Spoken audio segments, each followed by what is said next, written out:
તો મહત્વના સમાચાર પ્રાપ્ત થઈ રહ્યા છે। પ્રિયંકા ગાંધી પણ ગાંધી આશ્રમ ખાતે પ્રાર્થના સભામાં જોડાયા હતા।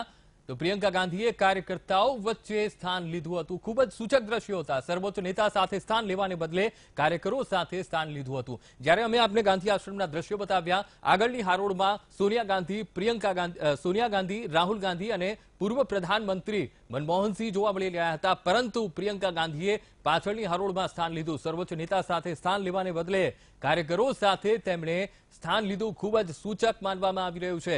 પ્રિયંકા ગાંધી પણ ગાંધી આશ્રમ ખાતે પ્રાર્થના સભામાં જોડાયા હતા, પરંતુ તેઓ શીર્ષ નેતાઓ સાથે ન બેસીને તેમણે પાછળની હરોળમાં બેસવાનું પસંદ કર્યું હતું। સર્વોચ્ચ નેતા સાથે સ્થાન લેવાને બદલે કાર્યકર્તાઓ સાથે બેઠા, કારણ કે કાર્યકર્તાઓની હંમેશા માંગ રહી છે કે પ્રિયંકા ગાંધી એ સક્રિય રાજકારણમાં ઉતરે અને કોંગ્રેસને મજબૂત કરવાનું બીડું ઝડપે। ત્યારે સર્વોચ્ચ નેતા સાથે સ્થાન લેવાને બદલે કાર્યકરો સાથે પ્રિયંકા ગાંધીએ સ્થાન લીધું હતું।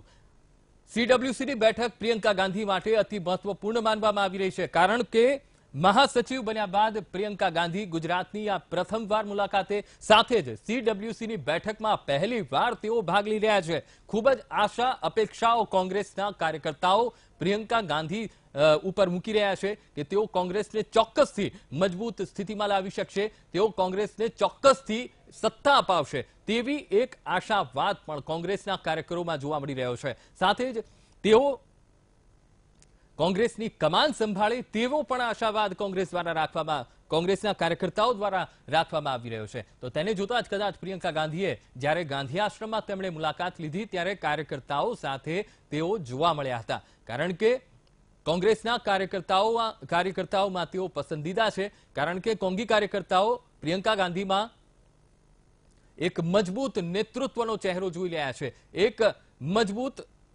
નેતાનો ચહેરો જોવા મળી રહ્યો છે।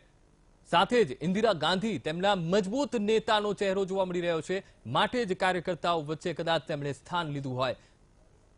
તો સર્વોચ્ચ નેતા સાથે સ્થાન લેવાને બદલે કાર્યકરો સાથે તેમણે સ્થાન લીધું। મહાસચિવ તરીકેની જવાબદારી મળ્યા બાદ પ્રિયંકા ગાંધીની આ પ્રથમ મુલાકાત છે, ત્યારે સીડબ્લ્યુસીની બેઠકમાં પણ પહેલીવાર તેઓ ભાગ લઈ રહ્યા છે।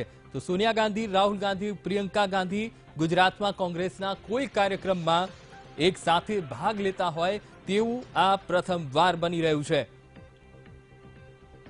તો 2019ની લોકસભા ચૂંટણી માટે તેમને એટલે કે પ્રિયંકા ગાંધીને પૂર્વોત્તર પ્રદેશનો પ્રભાર સોંપવામાં આવ્યો છે।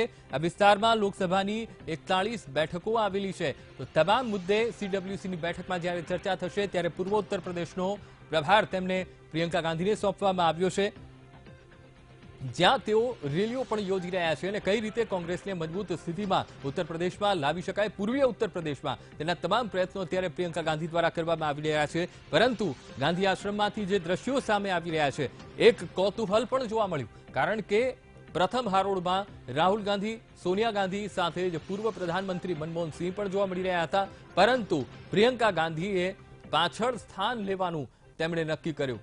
તો પ્રિયંકા ગાંધી પણ ગાંધી આશ્રમ ખાતે પ્રાર્થના સભામાં જોડાયા હતા, પરંતુ પ્રિયંકા ગાંધીએ કાર્યકર્તાઓ વચ્ચે સ્થાન લીધું હતું। સર્વોચ્ચ નેતા સાથે સ્થાન લેવાને બદલે કાર્યકરો સાથે તેમણે સ્થાન લેતા એ કાર્યકરોમાં પણ એક ખુશીનો માહોલ જોવા મળ્યો છે, કારણ કે હંમેશા કાર્યકરોની માંગ રહી છે પ્રિયંકા ગાંધી કોંગ્રેસનો ચહેરો બને, કોંગ્રેસને મજબૂત